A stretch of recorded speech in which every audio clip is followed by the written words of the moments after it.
All right. Hello, everyone. My name is Marshall. I'm here with another Coffee, Kegs, and Kriegsspiel podcast. I am live also on Patreon. Actually, I'm not streaming live to Patreon at the moment, but we do have a Patreon account. I would like to invite everybody who likes this podcast to support us on Patreon. Your support helps to keep this podcast running, and it also helps to keep the International Kriegsspiel Society up and running as well. I'm going to get the URL. I will put that into the YouTube so that way we have business out of the way. And I want people to know that you can all join the International Kriegsspiel Society. Just so you know, here is our Patreon, and you can support us by clicking join there. And we also have our website on Kriegsspiel.org, which you want to go to because this is how you join us on Discord. You can also send us messages if you have a question or an opinion. You can shop for some of our merchandise, and you can also take a look at our calendar, and you can go through and check out all of the really cool resources we have on Kriegspiel. And again, your joining of the Patreon helps to support all of this and more, so it's greatly appreciated. All right, today we're going to talk about um, the Southern California Kriegspiel system. What is the SoCal system as we call it? It is a system for playing Kriegspiel. And I'll tell you a little bit about the history of it. I need to adjust audio levels here. I apologize. There we go. That should make it a little easier for you guys to hear me. Um, so, um, when I first was exposed to Kriegspiel, I was exposed to the original rules. I believe it was 1824 rules, or maybe it was the 67 rules. I can't remember, but it was one of the original rule sets for Kriegspiel, one of the older ones. And the game took all day to play. The turns were really, really, really long. I had enough time to watch a whole football game and then some while playing this game. And at the end of the day, having gone in the morning and then finished up this game in the evening, we had actually only covered about 2 hours of battle time. And in fact, we had barely established contact with the enemy and were getting ready to square off when, basically, hey, it's time to go home, pack it up. So it was an abysmal failure of an experience. Nonetheless, I decided to stick with it, as did my friend who hosted the game, and we went through several iterations of the game. We figured, well, what happens if we get a laptop out and we use the laptop to run the combats? Because there's actually software to run Kriegspiel games. There's spreadsheet applications. I don't know too much about them. I don't know exactly how it works, but I know that it's out there in cyberspace somewhere and that you can buy this software. I don't think you need it though. Um, and we figured, if we put numbers on units, there's things that we can do to kind of speed things along and keep track of stuff. But even when we did that, even when we used the laptop, even when we added the numbers to everything, we learned that there's simply no way to really play this over the course of a day. And of course not. See, the problem is we were stumbling through the dark, and we didn't have anyone there who knew better to tell us, wait a minute, Kriegspiel isn't really a game. It's a military training exercise. It's not a game that you can play like you play a war game. You get your favorite title, let's say from GMT Games, you throw it out, you put your blocks or your pieces out, and you both start moving, and it's I go, and then you go, and so on, and you can see the stacks, and you play this game. And even if you don't finish the game in the course of a day, you're going to get through a big chunk of time. You're going to be chucking dice at each other. You're going to have a great time.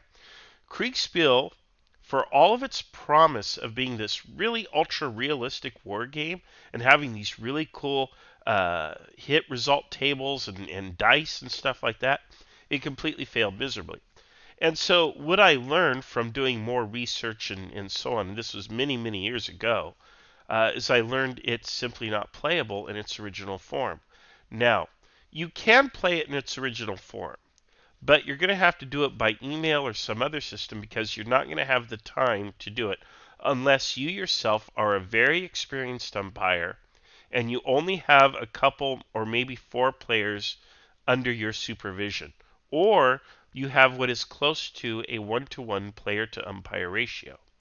Well, my friend Brett, who hosted the first game, it was him, and I think there was two of us on one team, and then I think there were like four friends on the other team. So that's one umpire, six people, three rooms, one of which was downstairs. We were in some law offices, and it was just a real pain in the rear to run. It was impractical. So I kind of took the mantle from Brett. I took the pieces and stuff and said, you know what, I'm going to kind of work with this system and figure something out. And I did. I played with it and I played with it and I got my books out and I read and all of these other things. And I finally figured, hey, I think I can really simplify the system. In fact, I learned that the Prussians dealt with the same problem. And they went so far as to wipe out all the rules, and they came up with a system called free Kriegsspiel. And in free Kriegsspiel, the umpire simply makes all the decisions. They don't even roll dice. They just decide, here's the combat resolution, and it is what it is, and the players have to deal with it. Now, there's some reasons for that, and we'll talk about it later.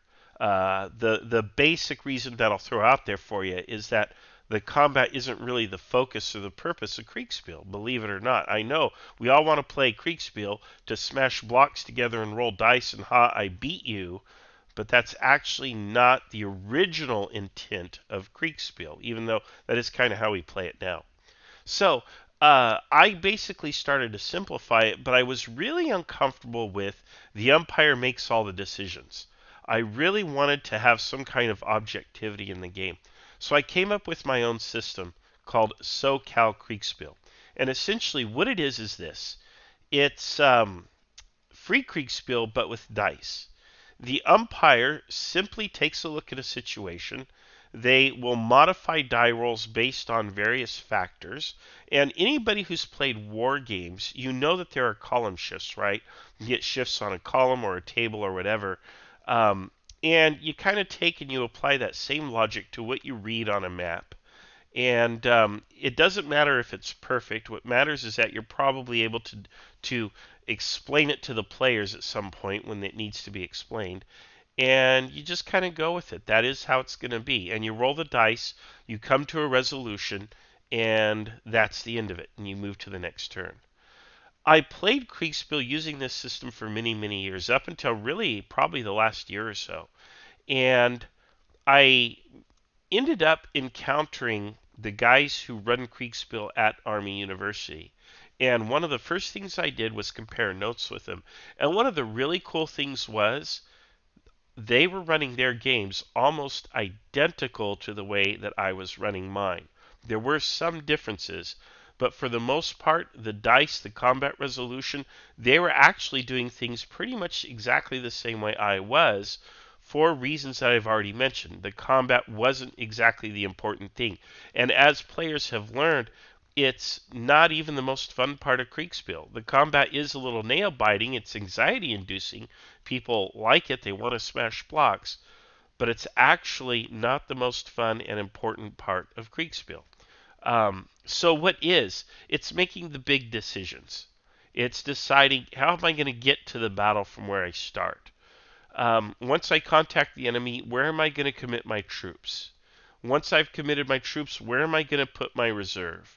Once I've defeated the enemy or I've been defeated, win, lose, or draw, what's my plan to get out of the battle or the area? What are we doing next? And really, those are just the decisions that the commanders make at the level at which we play, which is brigade, division, and corps level battles, which is what players seem to find to be most fun. Now, when Kriegsspiel was concocted, it was actually a lower level system of engagement where you have battalions or half battalions, you have companies smashing into each other, you have regiments smashing into each other, maybe brigades, but for the most part, you don't really have corps versus corps action or army versus army action like we tend to play. And the reason we've gone up a level in our gaming system, and that's true across the entire International Kriegsspiel Society, is it's simply a lot more simple to run. We can run the games, players have a heck of a lot of fun, all the critical elements are there, but we don't get lost in the minutia because minutia slows down games, sucks the fun and the life out of the games, and it really makes people not want to play Kriegspiel the same way a lot of those cadets probably ended up hating Kriegspiel after doing it for a while. Think of it as, you think when you join the military, you're going to have a great time out in the field doing mock battles against the enemy force, right? You and another friendly force, you're going to practice your military training, and you're running out there in the field with your guns and whatever, and you're calling in artillery or whatever. It's all virtual, but you're out there in the dirt doing it. Maybe for the first few hours that's exciting, but after a couple days of it, it gets old. It gets old real quick because you're out there, you're in the dirt, you don't have hot and cold running water, you don't have flushing toilets, the food is terrible, and so on. And of course, the actual, going through the paces of combat is actually rigorous and tiring. It's exhausting. And likewise with the game. So we found a way to make it fun, and that way that we first found to make it fun is the system called the SoCal system. I'm going to teach you the SoCal system real quick right here in this video because there's not that much to it. I will be teaching other systems of play in subsequent videos. I'll be talking to you about those. But right now we're going to focus on the Southern California system. Let's Play History, also known as Jan, who also, by the way, has a fantastic channel, asks, how could one hate Kriegsspiel? And the answer is, unfortunately, too easily, right? You get lost in the minutia and it gets boring. Why do you want to play it, right? All right, let's talk about it. In the SoCal system, everything is simplified. And what I've set up here is a simple engagement. Now, the blocks are kind of fancy, and that's because these are blocks that belong to the brigade system of play. Ignore all the cool symbology on the blocks, unfortunately. We'll be talking about that when we learn about that brigade system. You don't have to worry about this little color here, and you don't have to worry about this die symbol here. Instead, we just have Huger's Division, 1st Corps of Armistead's Brigade here, or whatever. It is what it is. We have an artillery battery here. So basically, you have 3 battalions of infantry and 1 battery here, and likewise, faced off, 3 battalions of infantry, 1 battery here. So how do we play SoCal? Well, at this range, they could probably shoot at each other, but we're probably not going to be too effective in terms of fire. What will be effective, of course, is the artillery. So let's say these 2 batteries decide, hey, we're going to shoot at each other. I'm going to throw this blue dice at this battery, and this battery is going to throw the red die at that battery. We're both going to roll the battery, or roll the dice. And here's the general rule for the SoCal system, particularly with artillery. 1 is always a miss. No matter what, it means that the fire is, for whatever reason, ineffective. It has produced no discernible impact on the enemy. A 6, on the other hand, is like a direct hit. You knocked out one of the guns of the battery. Okay, so let's roll and see the result. Okay, so we have a 1 and a 2. So the Union battery fired at the Confederates, and it's just a complete miss. That shell, or those shells, landed off here in the woods or something, completely missed. Likewise, the Confederate artillery fire, also pretty much a miss. They certainly didn't knock out a gun. Maybe they wounded a gunner or something, or somebody got splinters. But a 2 is, at this particular range, is not going to produce much of a result. And that's fine too. Now, let's say the Confederates give the order for their troops to advance. They're going to advance into the enemy and fight them. Okay, so they can move in line. They can move what's basically 2 squares, and they're going to engage the Union. And so again, these units are going to fight each other. They're going to throw their dice, and these units are going to throw their dice. Again, we roll all the dice simultaneously, and we apply the results. So here we have some good results. We have a 6 here, but we have a 2 here and a 2 here, which isn't that much. So those two units are really going to be unaffected. But this unit did take a big hit. This unit got hit with a 5. It also took a hit. Likewise, these other two units, maybe because they're firing oblique, whatever story you want to make up, their fire was roughly ineffective. But this unit here takes a hit, the 5, because he's on open terrain. This unit on open terrain takes a hit. So in this case, we would reduce the block to indicate that it took a hit. And we might even say these guys aren't too happy. They're going to start wavering or falling back. You may not have smaller blocks to use. Remember, when we did SoCal Kriegsspiel system, it was actually an in-person game using physical blocks. So we did not always have the option to reduce the block size. So we would move the block back off the line to indicate that, hey, the men are starting to waver. They took a volley like to the face. They are not in good shape right now. Their morale is wavering. Likewise here, even though it's a 5, we're going to say that's a pretty good hit, and it's on open terrain. They're not as bad off as this unit, which took, a 6, but they did take a lot of hits. So we're going to move them a little further back, not as far back as this unit. And this is an abstraction. It represents sort of the morale state of the unit.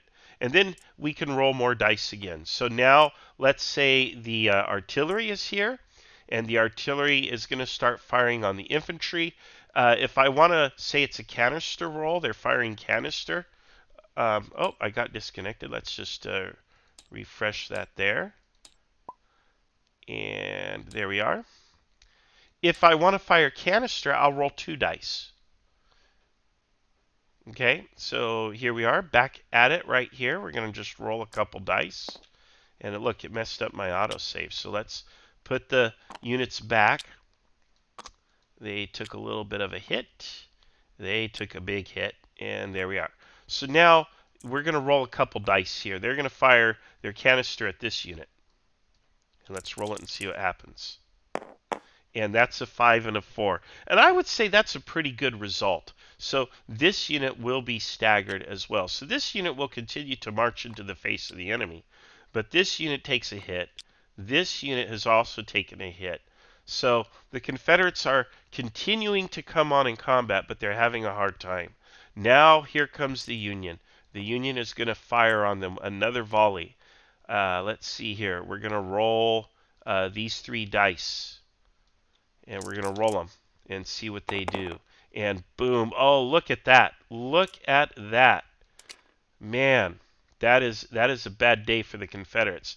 But because the fire is simultaneous, the Confederates also have one opportunity to put a volley into their opponents. And look at that. They smash them as well. This unit here gets off light, but these 2 take hits. So we'll just kind of set them back a little bit or leave the dice on them, whatever it takes to communicate. But it is very clear right here that these units all took pretty serious hits. So now we may roll a die for morale. We may roll dice to determine how these units react to these hits. And it's going to be these 2, with a 6 being good, a 1 being poor. So these units scored a mediocre result for their morale check. So we're just going to say they're going to start falling back, but in good order. They're not going to go forward, but they are going to begin falling back in good order. Okay? And these units, we'll go ahead and do a morale check on them just for the sake of rolling it. And we'll roll these 3 dice and see how they do. And these units here do very poorly, but this unit holds. This unit in particular wants to retire from the field. So what you have is probably a historical result, actually. Both sides are going to fall back. They're going to return to the line later, but they're going to be out of service for a time while their officer has to rally them. And we might leave them back there for 30 minutes or 45 minutes and then say, okay, the unit is now combat effective. You may now resume giving it orders and commanding it and so on. And that's how we kind of run that, okay? Now, what do you do if a unit is in cover? Let's say, for example, we have this artillery here, and this artillery is firing on, let's get the right color die, right? Just because we're gamers, right? So let's set the rotation value to 6. And let's say this Union battery is firing on this Confederate battalion right here, and they roll a 6. Now, if that battalion were in the open, it would be taking a direct hit, but because the battalion is in trees, it has the benefit of some kind of cover. So when that happens, using umpire discretion, we will reduce the rotation value on the die to maybe a 6, or even in this case, I would say a 4, because not only do you have the cover, you also have the range. So he's only firing solid or bolt shot, probably. He could be firing some other kind of shot, but we're just going to say it's a 4. For the sake of simplicity. I know we could get real technical and say, well, he's firing spherical case shot or whatever, and it's getting in these trees and the splinters are going everywhere. Okay, maybe in that case we call it a 5, but ultimately, it's umpire discretion. What do you want to do with that? And that's really how the SoCal system works. When the units take a hit, we kind of do a quick morale check to see how the unit behaves. But in most all cases, it's just free Kriegsspiel with dice thrown in. So as an umpire, you are using your wargaming judgment and your historical knowledge to render the outcome for the players.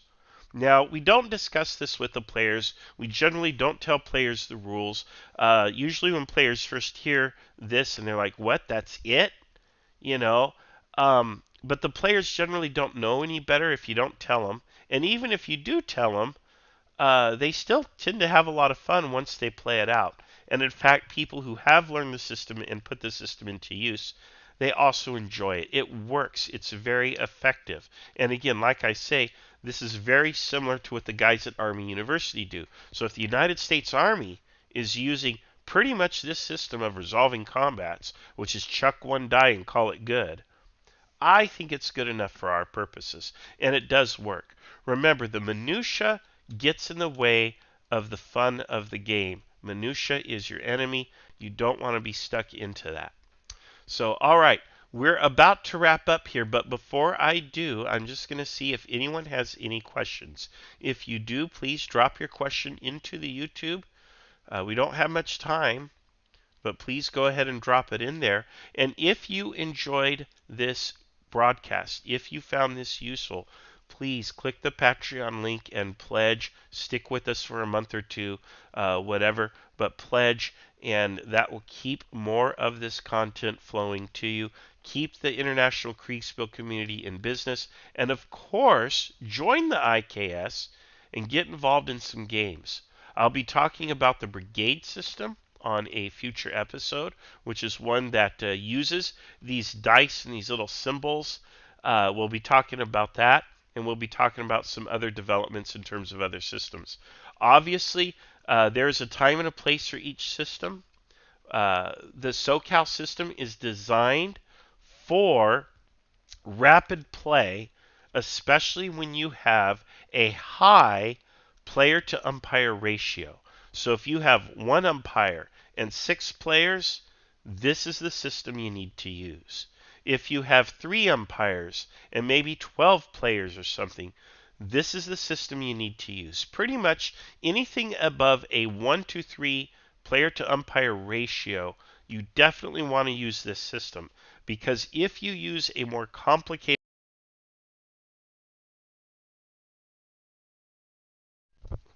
my headset just went out.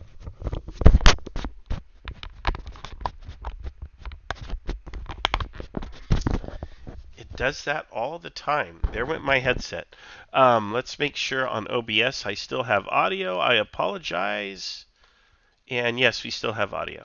Okay, so real quick, you want to, anytime you have a ratio that's above 1 to 3, you want to use the SoCal system, because you need to move the game along quickly. And if you use a more complicated system or you introduce more minutia to it, the game gets really slow and it gets really boring for players, and it becomes a painful experience, and you do not get repeat customers coming back to play the game again and again. So you want to go ahead and use the simplified system. And I assure you, if your scenario design is on point, you're going to have an amazing game that all the players are going to enjoy. So you don't have to worry about, you don't need a complicated system in order to have fun. Now, if you do have a better player to umpire ratio, if your umpires know what they're doing, and especially if your players are veteran players and they know what they're doing, then absolutely you can use one of these more complex systems that I enjoy playing with even more than my own SoCal system, because I like some of the minutia, but you have to have the experience level and the player to umpire ratio. Otherwise, like I said, it becomes painful and you don't get repeat customers. One last final check for questions. I do not see any, but if you have questions, feel free to put them in the comments on the YouTube video. I believe the commenting is on now. I will do my best to answer them as they come in. I do interact with you guys. I love you all. This is a labor of love, but I do also want to encourage you to contribute to the Patreon at any time. So the link is in the comments. I'm not going to put it in there again. I am going to put the IKS link, which is Kriegsspiel.org. Make sure I spelled it correctly. No typos. There we go. You definitely want to go check out Kriegsspiel.org. Join the IKS, International Kriegsspiel Society. Get into some games. You're going to love it. And in fact, you will not want to look back. So thank you all for watching, and I will see you on the next episode.